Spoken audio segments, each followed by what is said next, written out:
All right, hello everybody. Logan Arliss here, Illinois Aviation Academy at our FA safety event tonight with Mr. John Borland. So we'll be kicking things off.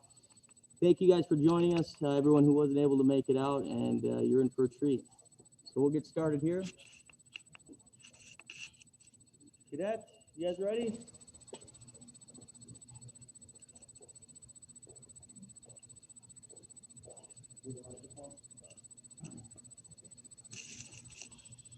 Hold our attention.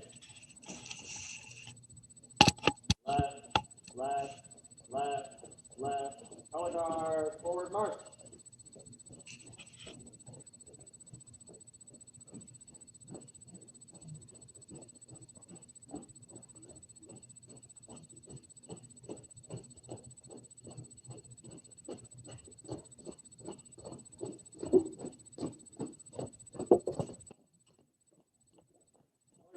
Halt. Hold our post the colors.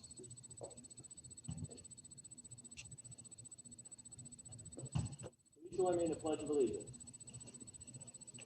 I pledge allegiance to the flag of the United States of America and to the republic for which it stands, one nation, under God, indivisible, with liberty and justice for all. Hold our address. Hold our left. Hold our march.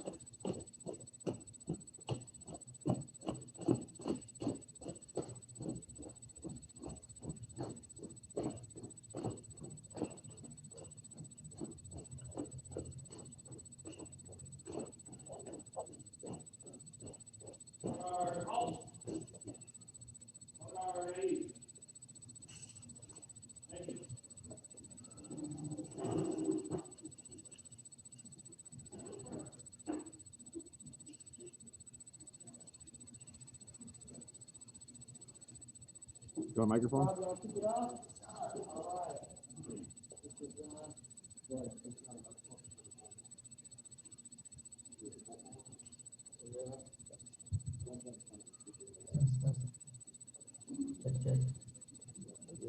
right, so we got the microphones going. Welcome everybody to the FAA Safety Team meeting of December 2021 here at Illinois Aviation Academy.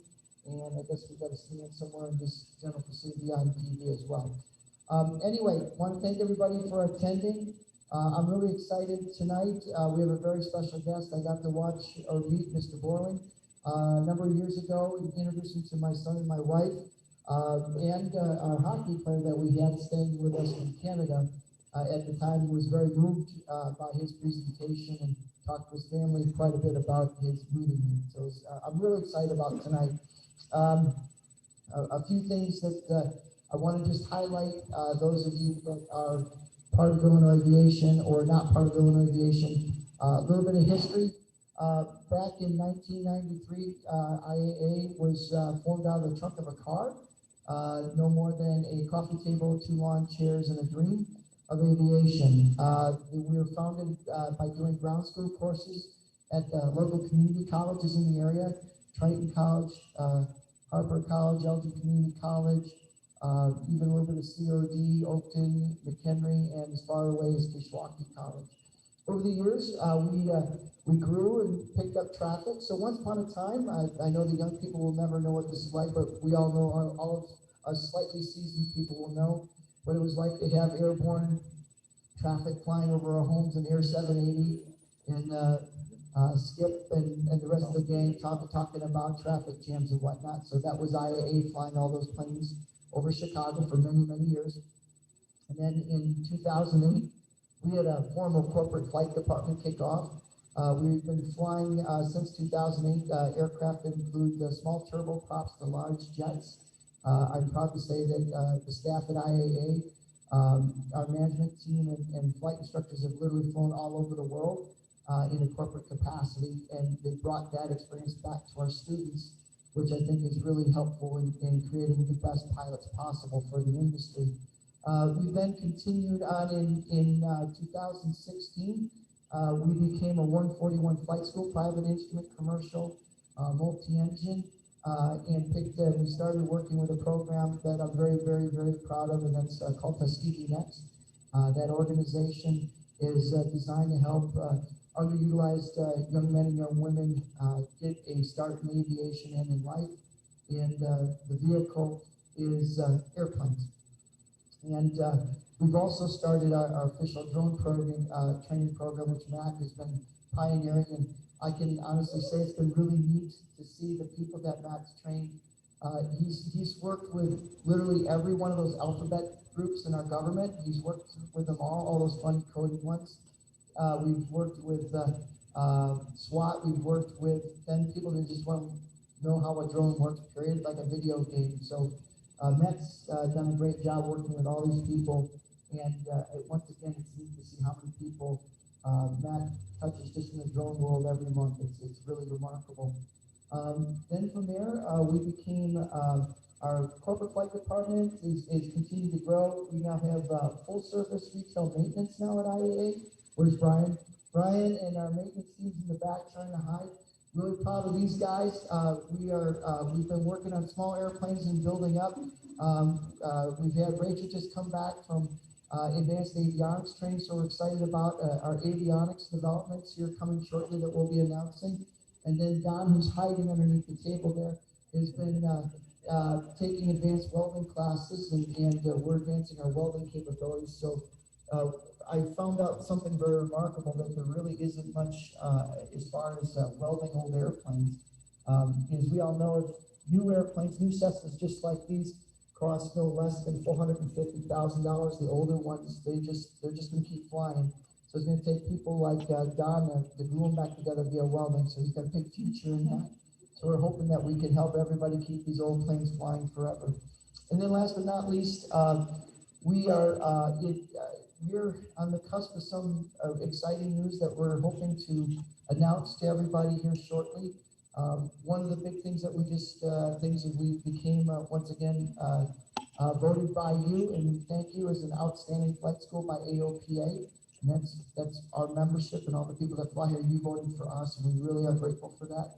Further, because of you and because of this team, we were selected for an award, weren't we?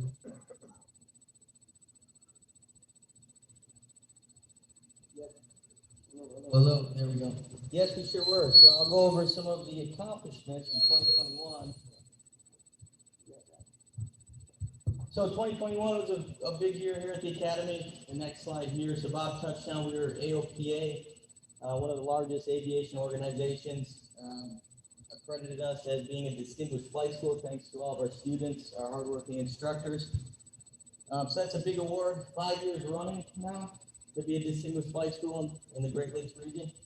Aside from that, we have doubled our student enrollment, so 100% increase from 2020 to 2021. So we enrolled 200 new students here at the Academy. It's a pretty big accomplishment for us. And finally, one of the biggest awards for 2021 was the Top Hawk Cessna 172 Award. So this is a very competitive award, and it is given out nationally to colleges as well as CPC, Cessna Pilot Centers, who all compete and apply for being selected to receive a brand new Cessna 172, which will be taking delivery here in spring. And so we'll get the plane for 6 months. So if you want to see what it's like to fly a brand new 172, come on and check it out. Or Ken, if you're looking to upgrade 41 Delta. I don't think we can get a new one until 2023, so we got one. We got one here for you guys. So very good year. Excited about it. Excited about this event. Thank you all for coming. And we'll move on to the next award that we're going to hand out.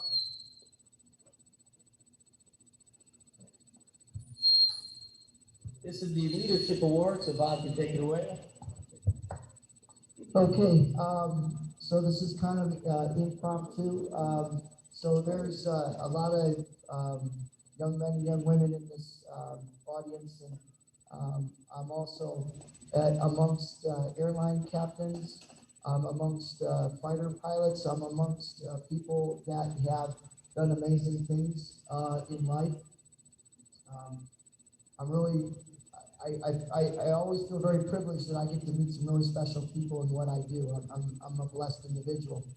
I had a long talk with my wife this morning, as a matter of fact, about this, and that is that, you know, a lot of times right now, it seems like maybe just because of COVID, and I don't know if I'm right or wrong, but this is just my opinion, that COVID did something to us that would kind of, we'll call it accelerated something in all of us that has been around, and that's a society where we put more blinders on left and right, like those horses that you used to see walking on the street. There's a blinder on this side and this side, and everybody walks in a lane. And unfortunately, what you see is a lot of people walking in lanes in life, and they don't like to cross lanes. They like to stay in the same lane. They like to do what they like to do, and they don't deviate from that. And when people deviate into their lane, instead of working with individuals, it seems like, at least my perspective, once again, forgive me for this, but it seems like there's less of a desire to work together. And what we're missing, I think, is real leadership. Somebody that knows and recognizes all those lanes that people have and all the gifts that people have on this earth. Everybody has a gift, and it takes a leader to recognize these gifts. It takes a leader to then, after recognizing these gifts, get these people with these gifts together and work together as a group to accomplish a great goal. That's a leader. There's not enough of them in this world. Everybody just wants to do what they need to do and just don't do that extra work and don't try and be a team player, if you will. Tonight, I want to present an award to two up-and-coming leaders, one of which cannot move. Stop moving. Thank you. All right. The first one that I'd like to introduce is Sammy Werdert. Wherever you are, Sammy, come on up here.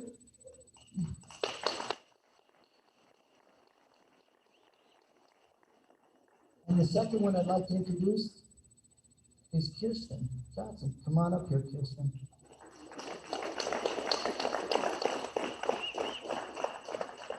So the Explorer program started here at IAA, is it almost 4 years now, right? It's about 4 years? Yeah, 4 years. And these two were in the summer camp. Yeah, thank you. These two were in the summer camp that we had here at IAA. And I know you were in that camp too. Anyway, that first summer camp, these two were in it, and they were young kids, and they're not kids anymore. Young kids interested in just learning a little bit about aviation. And then from there, we started an Explorer group. That's where you have kids with a common interest get together and learn more about aviation. Well, these two volunteered to be leaders 4 years ago, and they have not been allowed to not be leaders for 4 years. And we have now a group that's grown up. We have now a total of 14 young men and young women in the Explorer Post. Let's give them a hand. We have 14 young men and young women that are now able or afforded the opportunity to learn more in aviation, thanks to these two old timers now in the group. They've demonstrated leadership, selfless action to help others. They communicate, and they've been the heart and the backbone of this organization. So in recognition of this, those of you that don't know me, I'm involved with the Boy Scouts. I've been a board member of our local council for years. And I've also been a supporter of the Explorer program for many, many years. And they have awards, not many for Explorers. We're all familiar with like the Eagle Scout in Boy Scouting. In Explorers, they have two different awards. The second highest award that as a youth you could get is the Youth Leadership Award. And it's through the official name of it is the Explorer Scouts Learning for Life Leadership Award. In order to do this, an individual has to show high levels of leadership, school participation, and exceptional leadership with regards to other people in life programs. In addition to, they must perform a leadership task for at least 1 year, which they've well exceeded, and demonstrated dedication and outstanding leadership to the youth. that participate in the group and help out in high school programs. They also have to receive recommendations from fellow adults and fellow youth within their group for this award. So this is not something that just came about. This is something that was recommended by others, which you both earned. Currently, the Scout Office does not have the awards in stock. They are in order, but as a past recipient of these awards, myself, I'm going to give you mine as a loan. So these are mine. I'm going to give you mine. So these ones I earned when I was your age, and I'd like you to wear them with pride. And congratulations, thank you. And please don't ever stop being a leader, because like I said, we don't have enough of them. We need more good leaders like you.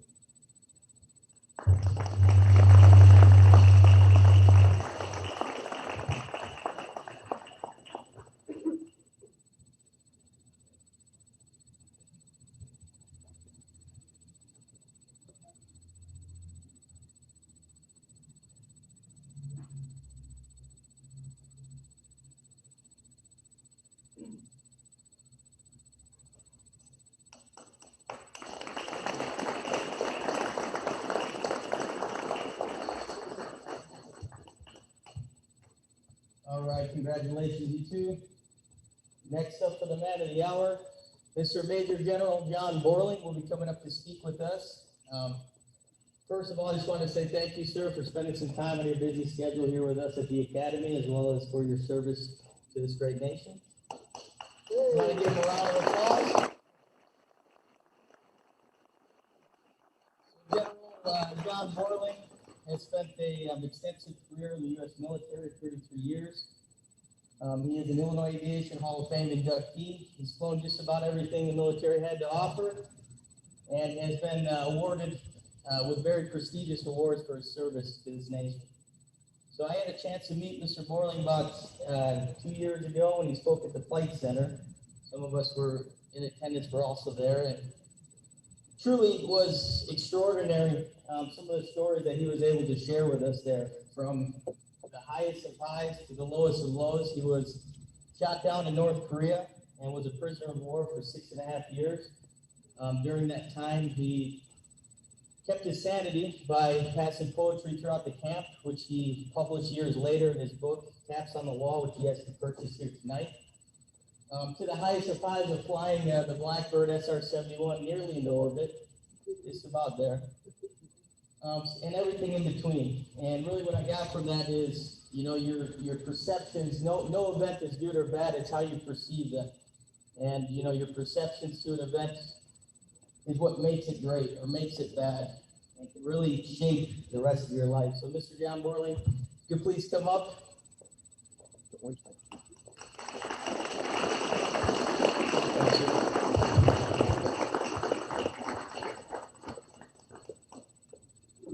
Well, I'm interested in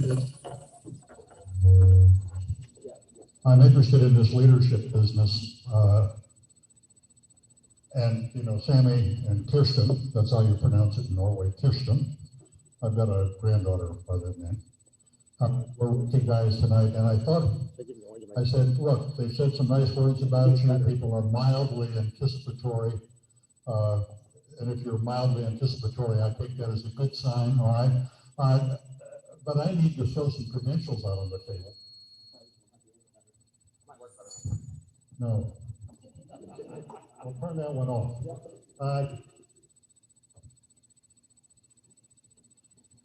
I went to a lot of trouble to pre-flight the training gate so they wouldn't do this. And obviously the communists have gotten to us tonight. I want to go back to this leadership thing, because in the end, they said some nice things about me, and I've got to be up to the task. I've got to earn my bones with you, don't I? So let's start with an aviation thing.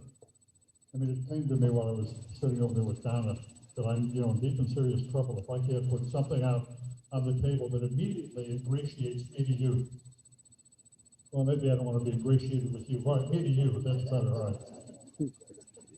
It was the Rockford Air Show. Anybody been up there to the Rockford Air Show?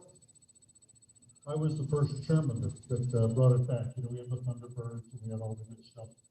Solo flights of Hornets and also F-15s and F-16s. And stealth flybys and the whole shooting match of airplanes.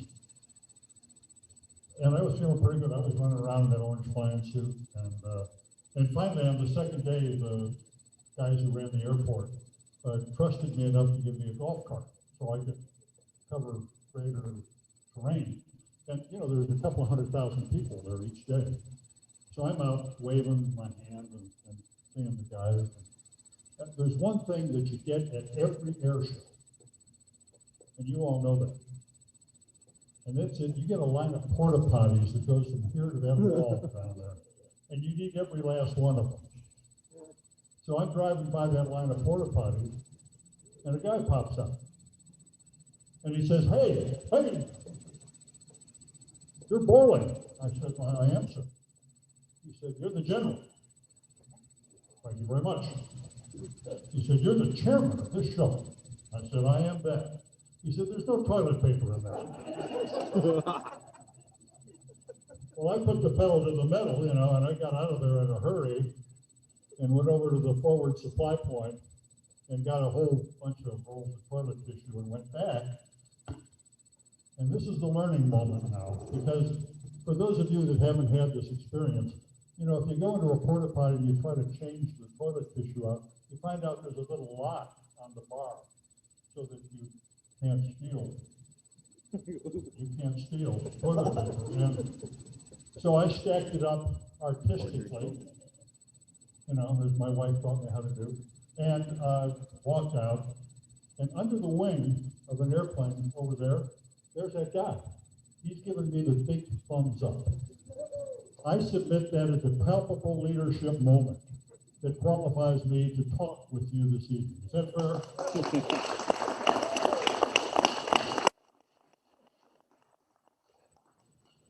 You know, a lot of people talk about leadership, but they don't ever define it.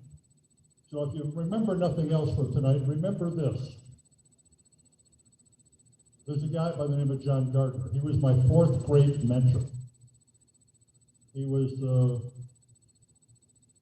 head of Carlyle, the great investment firm. He was secretary of HEW under Lyndon Johnson. He was the founder of Independent Sector, Common Cause. He was a dreamer who could think, a thinker who could write, and boy, could he write. When he died, there were memorial services across the country. He died in Palo Alto. I went out to Stanford, where he was professor emeritus, and he and I would cut leadership tapes. My portion of the tape would be, John, why don't you talk to us about leadership? And that's the one I want you to remember tonight. Everybody in the room should run out tonight, get on Amazon, and buy the book on leadership. The Clausewitzian thing is absolutely on point. It will stay with you for a lifetime. I don't care how young you are, how old you are, there are lessons in life there. And one of the big lessons is what's leadership.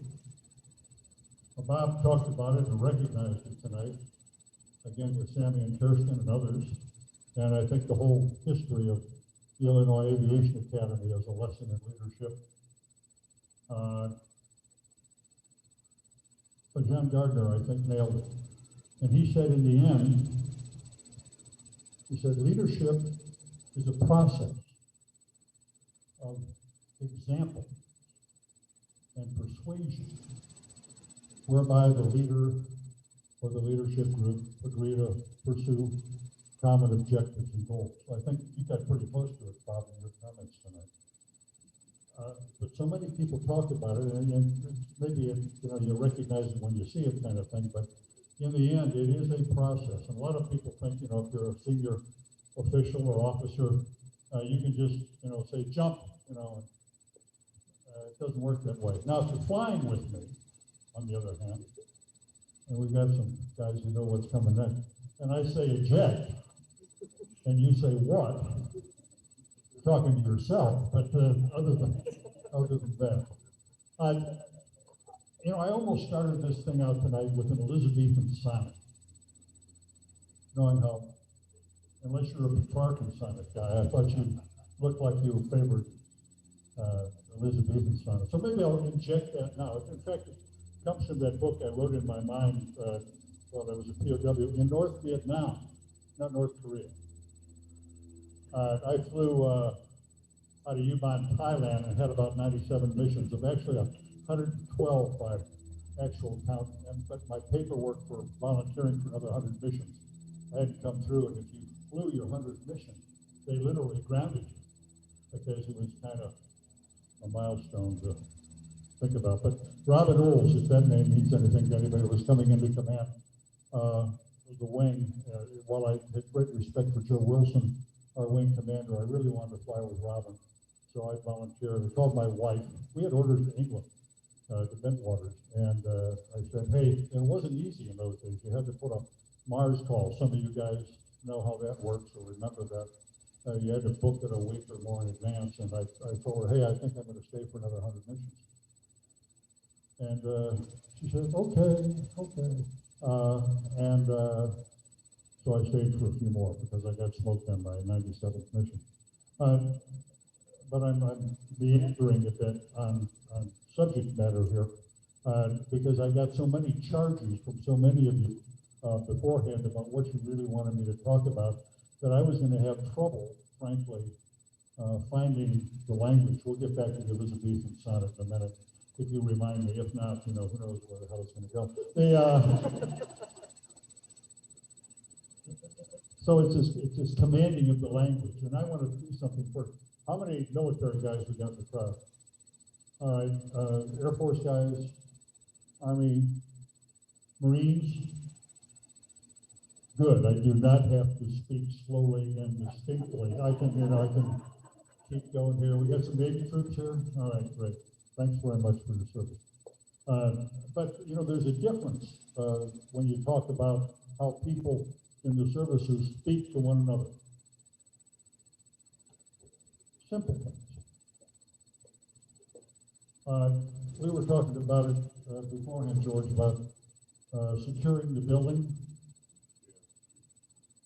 You say that to an Army guy, he's going to set up concertina wire and post guards and have people walking up and down to make sure that the building is secure. Fair enough. If you say it to a Navy guy, he's going to go inside, make sure that, the drawers are pushed in, the safes are locked, the blinds are down, he's going to lock the door as he leaves and the building's secure. Say it to an Air Force guy. We're going to try to get a 5-year lease on the place. Assuming it's air conditioned, of course, and somewhat close to a golf course. I mean, there are limits. You say it to a Marine. They go kick down the door, kill everybody inside, and set up a command post. God, I love the Marine Corps, don't you? So that's the language barrier that I've got to try, as well as ranging this crowd that is so. What are you, a bunch of Presbyterians? I mean, nobody bunches up here. I'm gonna get my aerobics in, just trying to cover the crowd here. You will. There's a field greater moon out there tonight. What does that mean to anybody except Air Force pilots here? Guys who've flown RF 101s, RF 4s, and a whole bunch of other things. But anybody? How many student pilots have we got in the crowd? All right. What's a field grader moon? What's field grade officer? Field grade officer is major and above. Not to be trusted, basically. Below that, the captains and the lieutenants. So if you night fly, especially if you're flying single-seat airplanes, and funny things happen, like when you lose your leader and you try to join up on a star. That's happened, trust me. You don't make it, by the way. I just thought you'd like to know that, but you try. Somewhere going through 40,000 feet and running out of airspeed and ideas, you figure out it's not leader's flight on his wing, it's a star. Right? So you roll off. But a field grader moon, you can literally fly almost like in daylight. And the joke used to be that all the senior guys would fly, get their night flights in when they had a moonlight, because up there tonight. And I saw that and I thought, good night to go flying. great night to go flying. Any night's a good night to go flying, as long as it's VFR. I've given up, you know, the problem with light airplanes and me is that I've tried to kill the family too many times in them. If you've been into Ross Field over at Benton Harbor, anybody? You haven't done that? Go 60 miles. There's a guy, the chief pilot, got his hand up. You know, they've got an ILS up there on that runway. Except the night I went in night weather, a Learjet had taken out the ILS. So I've got to fly an offset VOR from Keeler to Vortex, which is, you know, a very approximate thing, and so your ceiling is, you know, 600 or 800 feet that you can. Well, it was 0-0 that night. But for an F-15 Eagle fighter pilot, give me a break. You know, I'm flying 80 knots, you know, down final, you know, Ross Field. How hard can it be? The weather guys always preach it worse than it is. It's only 2 quads anyway, you know, so you get the shot. Well, VOR broke block and a few other things, and I'm pressing minimums. Like I'm really pressing minimums. Like I'm several hundred feet under minimum. When all of a sudden I get that feeling of unease. That comes when you don't know where the hell you are in the airfield environment. You know there's hangars kind of to your left, and there's trees off to the right, and there's, I don't know what's off. There's no trees in front of you and stuff off to your right. You're perilously close to the edge of the sky. So I topped it and managed to get 100 feet a minute and got out on top. It was very quiet in the cockpit. I had my dog, my cat, my wife, and my 2 daughters. Fighter pilots always have girls. It's God's revenge. And his great blessing. But my daughter Lauren, who was in the right seat, says that we get out on top and talk to center. We're about ready to talk to center, but we're now in the clear. And she said, "You just tried to kill the whole family, didn't you?" And then she said again, which, you know, this is not encouraging to Officer Borland, you know. So I got to center and I said, "Tell me the nearest VF on our airport." And it was Kalamazoo, and we went over there and rented cars and left the airplane. But not before I prostrated myself on the ramp. And I see a nod here, and thank the good Lord for looking out after a really dumb stunt and dumb pilot. And even though I had thousands of hours and, you know, all those years in the military, and this is after the military, I pulled something like that. And so I have now relegated myself, the heck with the field grid moon, day VFR, and hopefully not much wind. So I bow to all of you guys who are current in airplanes. I used to say if I could start it, I could fly it. I still can. I might kill myself, but I can say, you know, if we can do that, we can get it up and get it down. I mentioned that I was going to start this thing off tonight before I got properly diverted into the leadership discussion with an Elizabethan sonnet. I guess I was inspired by Richard Bach. How many of you have read Richard Bach? Stranger to the Ground, wonderful book. Richard Frost Forever, just great stuff. Richard Bach said the sky is the only perfect place. When I was a young buck, I used to fly weather rookie out of George Air Force Base in the high desert, Victorville, California. Roy Rogers had a museum there. For those of you who know who Roy Rogers was, I'm not going to ask for a show of hands. But his horse was Trigger, and he wore 2 guns and had a white hat. But I fly weather recce because in those days you didn't have real good weather reporting, and you'd have people rotating through going out west over to Hawaii, hitting tankers en route, but you wanted to know what the weather was. So you would fly east out of California at 3, 4 o'clock in the morning. And I'm in a T-bird in those days, although I was checked out in F4s. I was the first lieutenant to check out in the front seat of the F4. I was kind of proud of that, actually, and went to war flying front and back seats of the F4. But I was checked out in T-birds too, so I'd take off and be the weather reporting guy for the people coming through. And things would happen on those flights when you go out, and going back to strangers in the ground, you know, kicking the tires with the crew chief at 3 o'clock in the morning, and there's nobody moving around, and you're the only airplane moving on the aerodrome, and you take off in the dark. And then this happens. Pale, golden talons stir the eastern sky. Another fledgling day departs the hills.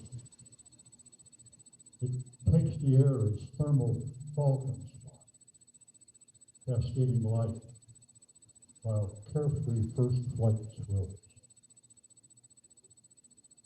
And who attends this noble, soaring birth may marvel from their vantage point on earth, be it mountain crag, gentle rolling plain, may marvel but miss so much, not of the sky's domain.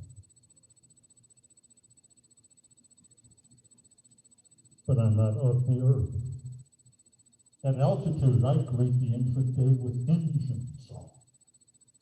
My contrails etched on endless morning blue and rare abandon, urging me along. It's there, unfettered brother men enthrall, first light flight, the one judged, best of all, best of all.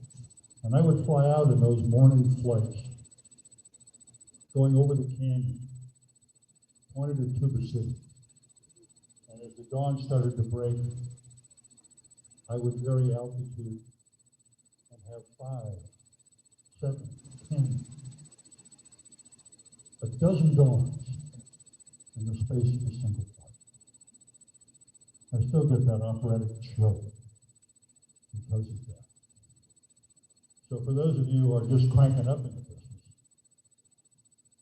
boy, you've got wonder to look forward to. And for those who've been around the flagpole a time or two, I hope you've had something that approximates that experience. You know, of all the hours that I've gotten in airplanes, and a lot of it single seat, I thought I hadn't gotten 7, 8, 9, what I would call perfect flights. I mean, where everything is just gone with a wonder that you come down and you hold it in your heart forever. I can remember one day pitching out at Langley when I was commanding the Hat in the Ring.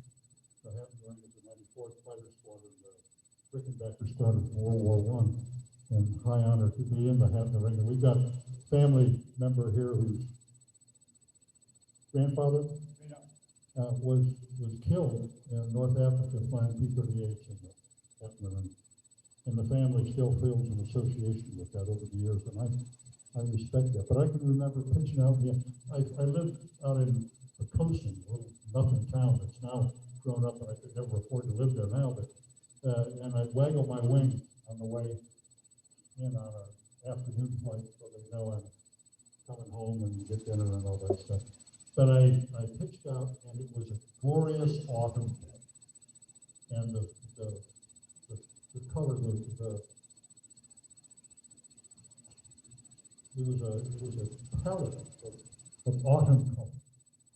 And on base turn, I'm looking down into this glorious color, and I'll tell you the instinct to just keep rolling and to dive into it was something you had to physically fight, mentally fight.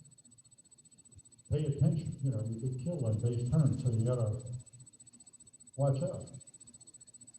I went in and got in the car, drove home, called up the Aero Club while I'm going, and got my wife and 2 daughters, threw them into a light airplane at the Aero Club. I said, you have to see this thing. And we went up on one of those great crystal blue East Coast kind of summer or fall afternoons, and just flew around looking at the Virginia foliage. And for that moment in time that base turned, the rest of the flight was kind of nondescript, but boy, that flight has stayed with me all those years. Years later, when I'm an old guy, you can tell it by the haircut. I keep telling people that my style is just gets a little energetic, but it's not true. But I was retiring, and I had some things that I wanted to do. One of them was to go back and fly the F-15 in the Heaven Ring. And so I did. I went back and put some things through channels. I was kind of running Northern Europe in those days. And they were briefing me on the flight that I'm going to take. And I told them specifically what I wanted to do. Go off in a 2-ship. I wanted to be on the wing. And we'd go out and fight over Hatteras Bay over the Atlantic. And then come back in and shoot some landings, and that'll be it. And I'll walk away, and that'll be a good thing to put a period on things. Well, anyway, I found out they were briefing me for a backseat flight. I said, whoa, no, don't do that. And but they said, well, we didn't get approved for you to fly on the front seat of the F-15. I said, well, then I won't fly. That's simple. And they said, well, we need to go up the chain of command real quick. So they went to the wing commander, who didn't know anything. And they went up to the numbered Air Force commander, and he wasn't around. So they ended up going all the way to the head of the Tactical Air Command, or Air Combat Command. The guy, his name was Don Looney, and his call sign was Toons. Looney, Toons. Mine, by the way, is different. Mine is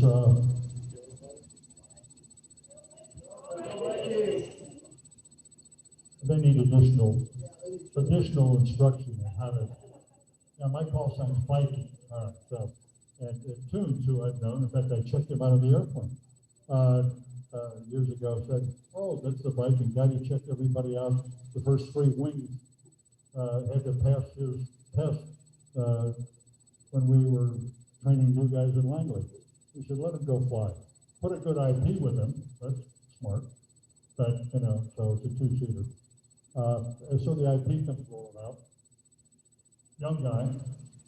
And I said to him, look, I said, quick, tell me how to start this thing again. And because there was no time for anything but a quick cockpit check. And so I got that one figured out. And I said, the other thing is I'm going to go cold mic. You know what that cold mic is? In other words, I don't want to talk to him in the back seat, so I can just shut him out. And he can't talk to me either unless you punch the button. I said, so don't talk to me or touch the stick unless it's to save your life, or I'll break your arm. And being somewhat directive in those days. Now I'm just soft and non-authoritative, but so we went on, so I took off on the wing and we did all that stuff, and the lieutenant who was leading laid down, let me kill him a few times in the basic fighter maneuver world. And we came back in and we shot an overhead pattern, and I will admit I'm a little bit behind the airplane, frankly, in the pattern. I pulled a pretty tight pattern because do those kinds of things. Anyway, and I was going to make a bunch of touch and goes, but as I'm sitting there just feeling for the runway, all of a sudden the nose falls. And I look down, my God, I've got, 75 knots.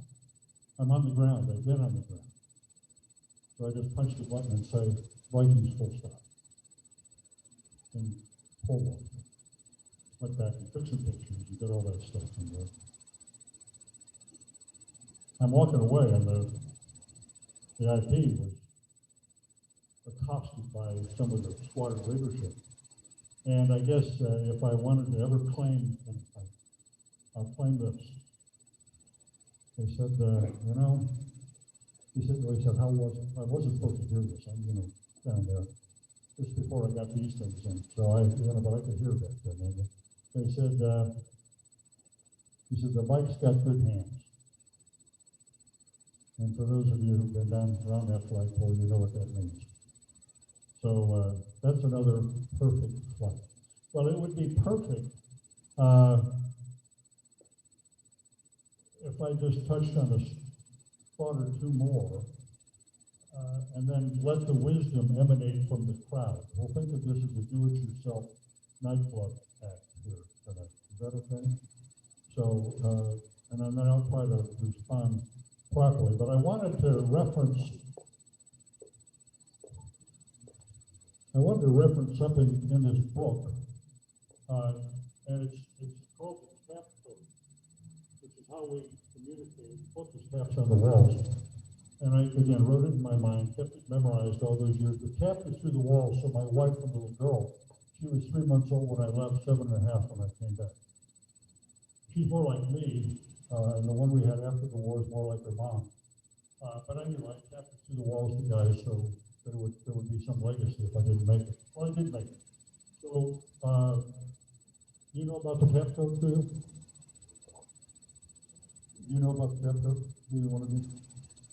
Well, it's in the book, and you ought to buy the book if only for that, because, well, as I look at you, the next time you get thrown in jail, you'll be able to talk to the people next to you. So this is pretty important, kind of a piece of my soul. Those of you who have interest, Donna will extort all kinds of money for you. And so if you haven't got your requisite 100 copies for Christmas presents, Donna will take care of you there at the back. But the last thing I want to mention in this terribly weighty speech is something that has gnawed at me for years. And that is, and I finally answered the question, and that is, when is life's mission complete? I mean, I run a biotech company as business board chairman. I had a thing called SOS America. I write a column for the last 2.5 years on Sundays called The Third Degree. And again, in newspapers, I just cut the cord with those guys, and I'm going on a subscription model. Be careful if you email me, because I may hit you up for a cup of coffee a month and send you my column, all right? You know what the third degree is. It says that I've got regard for you to be able to make your own decisions. Is that fair? I mean, you'll do your own explorations. I've got confidence in the American people, notwithstanding this divisiveness that has been injected by the political forces. But I've got great confidence in the American people to find their way. I reserve the right on the third degree to ask hard questions on a specific subject every week. Personal subjects, public subjects, and but it's just questions. The answers and the actions are yours. Reminding you, I remind me that Socrates said that the unexamined life is not worth living. So if you want to take a ride on Sundays, I'll send it to you on back channel email, but you'll have to send me a cup of coffee a month. So that's what, about a Starbucks cup of coffee. No. But I wrestle with this question about when do you know when your life's mission is complete? And I finally answered it. If you're breathing, it isn't. If you're breathing, it isn't. We all got to keep marching. You got to pick them up and lay them down. Mistakes along the way, things you'll regret, things you'll kind of put under your pillow and smile a little bit at night, maybe. But you just gotta not quit, never quit. And I want to tell you a story, and then I'm going to share something with you, and then we'll open it up to questions. It was in 1970, the summer of 1970. And I was being tortured. I could go see a delegation, a peace delegation in downtown Hanoi. Me and about 20 others. They would split you up into isolation cells and then go to work on them. And whoever broke first got to go to see the delegation and tell them how good you were being treated. Well, I had never seen a delegation, never did see a delegation.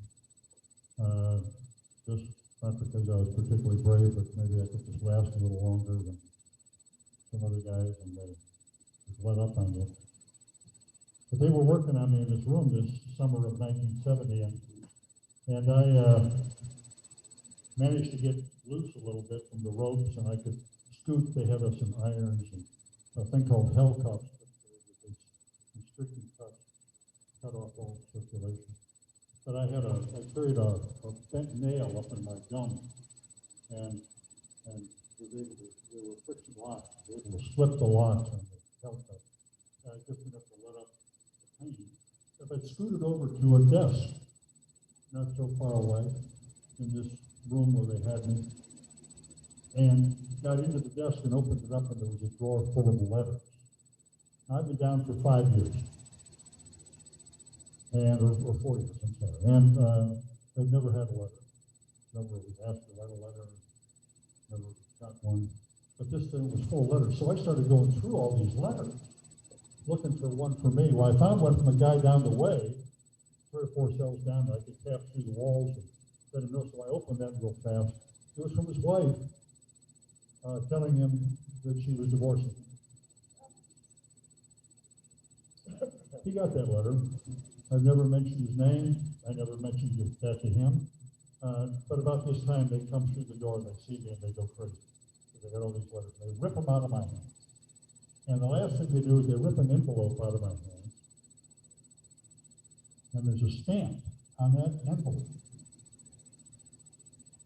And it's a man of the moon. This is 1970. When do we go to the moon? Summer of '69, right? It's a year later, and we've got no clue. And I saw that thing. Well, about 2 weeks later, when I got back into circulation, they crippled you for a time. Pretty sophisticated stuff, I think. And to get on the wall, I kept, "We own the moon." And that day there was a big movement between camps, and that word spread throughout. We were all in Hanoi, through North Vietnam. And it was a tremendous morale boost, tremendous morale. Now, years later, I'm working in the White House, and it's the morning meeting in the Roosevelt Room, just steps off the Oval Office. And sitting across from me at the end of the table is Jack Schmidt, Harrison Schmidt, Apollo 17. And I said, "Jack, you gotta listen to the story." And I told him the story that I just told you. Well, he gets up and comes around the table and grabs me and hugs me, and he's crying. Well, I don't know if it was Rumsfeld or Cheney or whoever was running the meeting. He said, "What's going on down there?" So I had to tell the story again. And with Jack Schmidt standing at my side, now the whole room is crying because of that. And that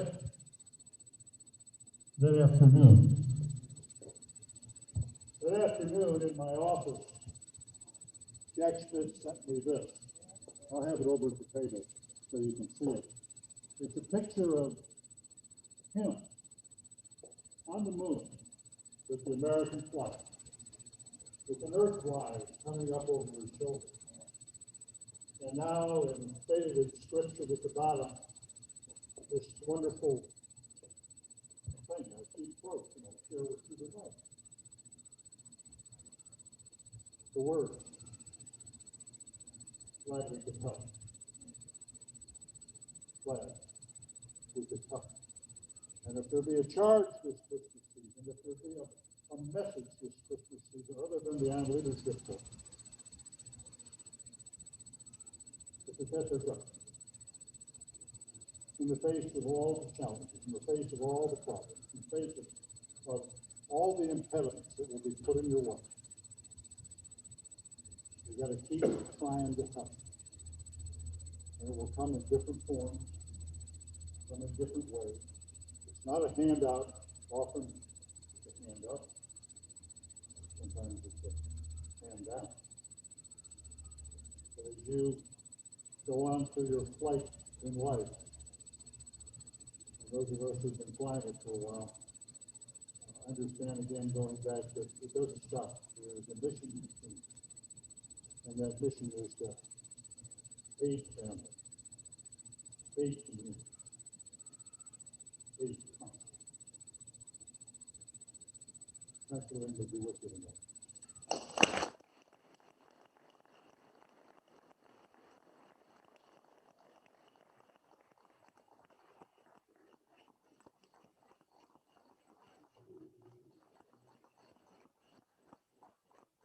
Anyway, I've been going a little long, but that's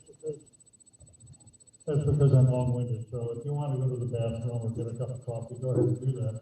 But a number of people came and said, gee, we really want to ask you some questions. I'll have that over by the table, which is a way to, I had two things. I could lock the doors with chain, but people might get excited with that. I feel just as a good, sales technique. But we'll have it over there and people can take a look at that. But right now, I'm going to take some questions until someone says, oh, stop. Or if you don't have any questions, I'll just. I don't want the echo. All right. Did you press that button? I'm not going to press you with this again. All right. This is the Do-It-Yourself Nightclub Act. So up to you guys. Questions from the floor? None? Oh, yes, sir.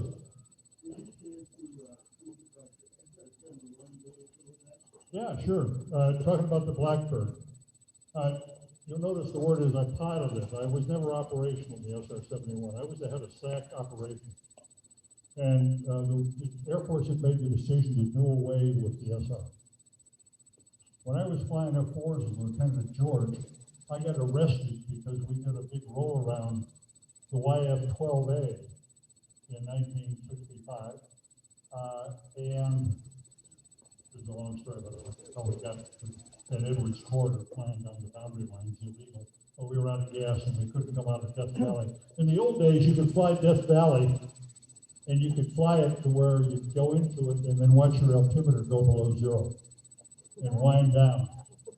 It cracked through, something scooting along Death Valley, leaving a dust trail behind you. You're 50 feet and 420 knots. I mean, why do we like to fly low and fast? But we just do. Anyway, but in order to get out, we hassled in the valley. Now you got to stay above 1,000 feet. But we'd come out down the boundary lines of the Edward restricted areas rather than go all the way around. We didn't have the gas, so we were told to come out the long way. We went out the short way, and in doing so, we ran into a YF-12 with a bunch of pilot fish who we had no idea what that airplane was. So, I just had a two-ship, but I took the two-ship and rolled around the whole formation. Oh, guard is screaming, and people are just going Bravo Foxtrot, and we landed in Georgia and got arrested because that was a black airplane. And we're literally being told we're taken to Edwards for a debrief in a paddy wagon kind of thing. And so we're, the cops are there and we're arrested. And Johnson, as I remember the story, got on TV and talked about the SR-71, YF-12A SR-71, even as we were about to be transported to Edwards and shot or whatever they do. We were also had orders to war, so we didn't much care. All right, so I didn't get arrested. Now we fast forward, and the Air Force is doing away with the SR-71, which, by the way, should have been the RS-71, but when Johnson, which is reconnaissance strategic, but when Johnson read the thing, he got dyslexic or something and made it SR-71. He walks out of the press conference. I got this firsthand that one of the generals runs up to him and says, Mr. President, said, it's supposed to be the RF-71, not the SR-71. Johnson said, not anymore. Anyway, so the Air Force is doing away with it. And I, as the head of SAC operations, was convinced this was a bad deal. So I started a one-man show to save the SR-71. Well, by the time I got into it, the simulator was gone, there was no ground school left. To fly the thing took enormous, above my pay grade. But the answer I got back was, well, if you can pass all the regulations about how to fly the SR-71, you can go fly it. And then I was called, of course, into the chief's office, Barry Walsh's office. He said, anybody else, I would run out of my Air Force for what you're trying to do. I said, Chief, it's the wrong thing. He said, we just spent $1 billion on parts, and that airplane's going to be needed. By the way, about 10 months later, we're in the first business shield of the storm circumstance. Anyway, so I said, well, have a shot, but you're hurting yourself. And so I was going to be testifying in front of the Congress. So I said, well, I got to fly this airplane. I've got to be credible, but at least I piloted it for them. Well, you find out you can't fly it unless you've had the simulator, ground school, all that kind of stuff. And they brought the regulation to me and showed it to me. I said, well, who owns this regulation? Who's the guy who owns the regulation? And I went to the back, and it was the SAC DO, the SAC Director of Operations. Well, hell, that was me. So I waved him, and I went out the deal, and had a doctor check out, and got into the pressure suit. Then I flew to U2, so that was kind of strange. And went and flew the SR. And so I say I piloted it, but I piloted it just one time. All right, that's it. But what a time. Took off, again, had an ID in the back, but he didn't do anything. And I hand through the whole profile and took it out, tanked it. You got a tank, but there's great fuel all over the ramp, hydrogen-based fuel. And got it up to altitude, you accelerate going up to altitude. And while it used to be terribly classified, I had it, it was kind of, everyone said 70, 72, and I had it marginally higher than that. Close to, I had it 80. And you're supposed to, the limiting fact of about, so you turn left in the state of Montana, wherever we were, and brake toward the coast. All I remember was about 6 minutes to the coast, or 7 minutes to the coast. And I was looking at 335, which is well in excess of 2,000 miles an hour, 2,300 miles an hour, and faster than a speed bullet. And I had the great idea that I'm going to get my astronaut wings. If I'm going to do this, so I'm going to zoom that thing up to 150,000 feet, which in those days was astronaut territory. Now it's 250, but in those days it was 150. I knew it would flame out, but I figured, you got all that room to work it, and roll over and, get a relight and, and continue on. Really good thinking from Senior Officer Borland, right up there with landing at Ross Field that night. Anyway, so I'm about ready to start the poll, and I'm not telling the guy in the back what I'm going to do. I'm just going to kind of ease into it when the light comes on. It's you're melting light. You can hold your hand up to the windscreen, even in your pressure suit, and burn your hand. And in fact, the airplane was at melting limits. So I had to, and this is the stuff that's going to be troublesome with hypersonic air. And I'm kind of working as chairman of a, it's classified at this point, but expect hypersonic air travel in our lifetime for people. Not to shoot up and nibble at space kind of thing. I'm talking about take off from an airport and land in China 2 hours and 15 minutes later. So that's Mach 5 in the 85 to 150,000 feet category. So anyway, so I thought of that and went back and shot a bunch of landings in field and then went and testified from Congress about how we need to save this thing. And managed to save 3 of them to NASA, to Sean O'Keefe, who picked them up as a personal favor. The rest of them ended up on pedestals. And the ones at NASA State were good long while.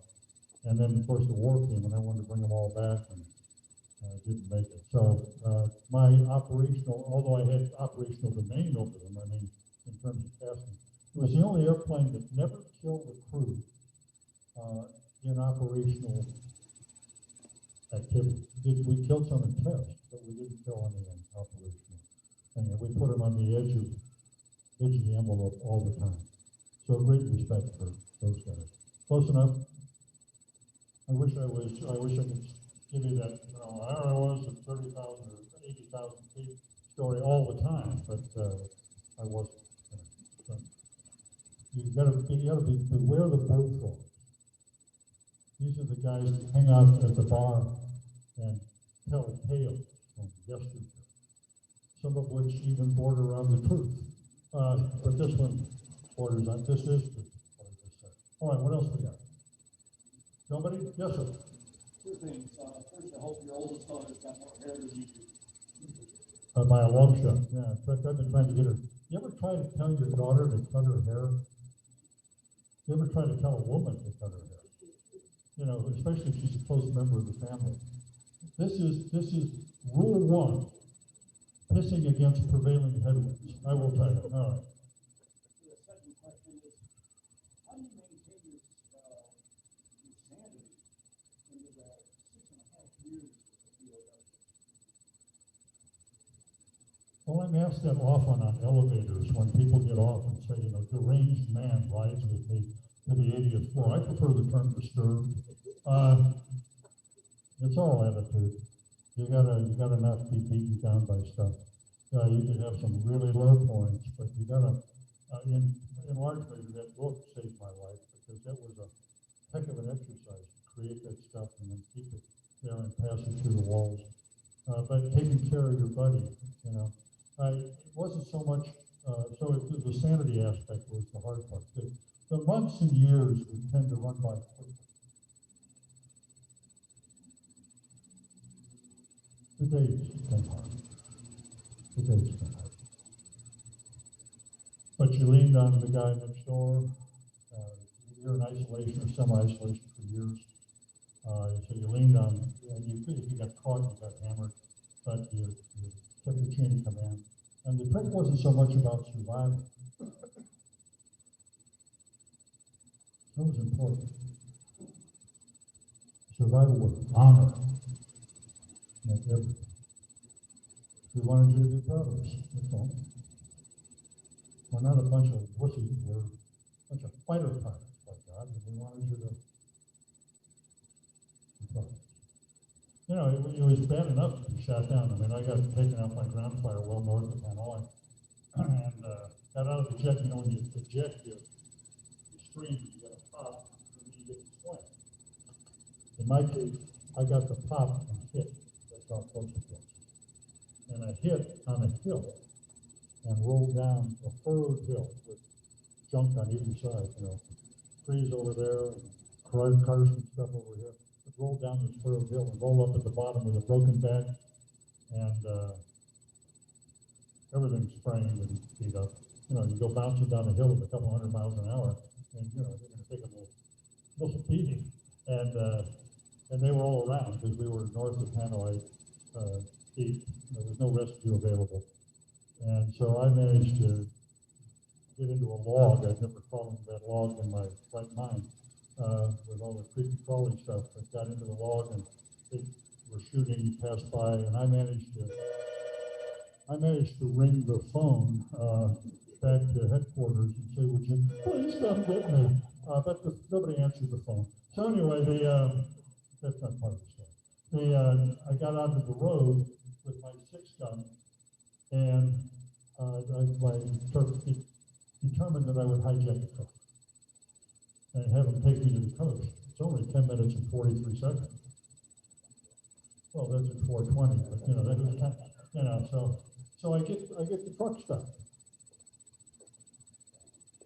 I had to literally get in the middle of the road because the first time they passed me by on the side of the road, so I rolled into the middle of the road. I had a staff and I'm there with my 6-gun, and I've done it. I hijacked the truck.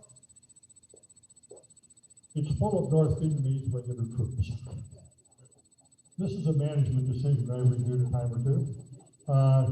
And pretty soon I've got AKs and everything else coming up coming pointed at. Not to be too graphic. And I elected not to die in a ditch that night, and that started for 6.5 years. What was important to me coming out, I wanted to see if I could get back. And as I told my wife, I'm going back to fighters, and if I'm any good, I'll stay in the Air Force. But if I can't be good, I'm not going to back up to the pay line or back up to the bar. I got to be able to do it. It meant more to me, and I say this to the company pilots. I'm not bragging, I'm just stating a fact. You got to have the basic stick and runner skills to be able to lead your guys. And being Top Gun in the first 3 months of coming back operational meant more to me. That meant I could compete. That's the key. Okay, more questions, or you guys talked out? Yeah. 4 months. Yeah, I took a couple months off. Kind of a,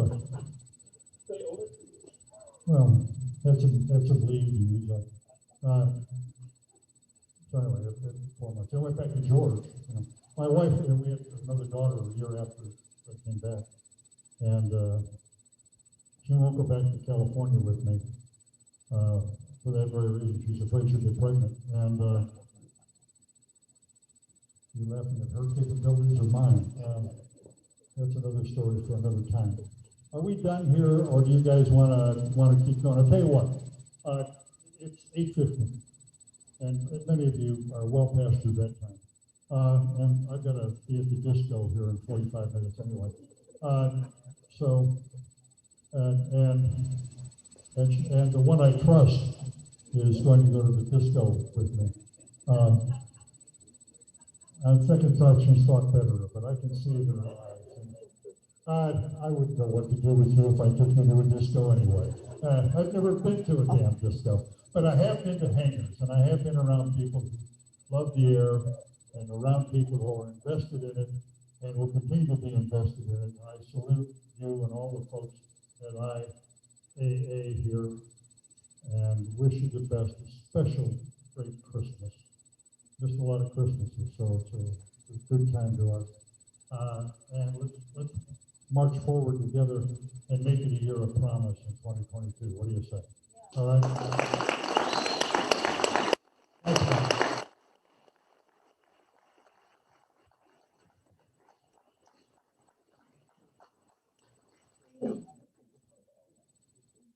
I'm going to go back there, and if you want to see that picture, whoever's got it. I'll put it back on your desk. See that, you can come back and see it, and then we'll tackle you if you want to buy any books. All right, see you.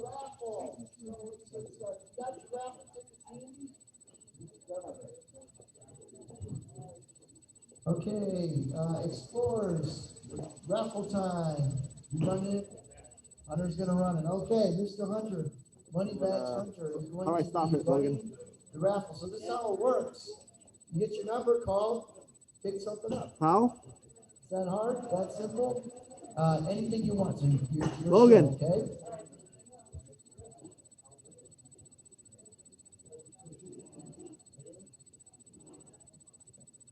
Logan.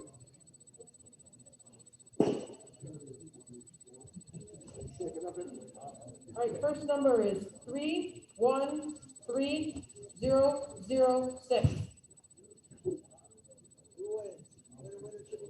Where, Logan? How? That's again 313006.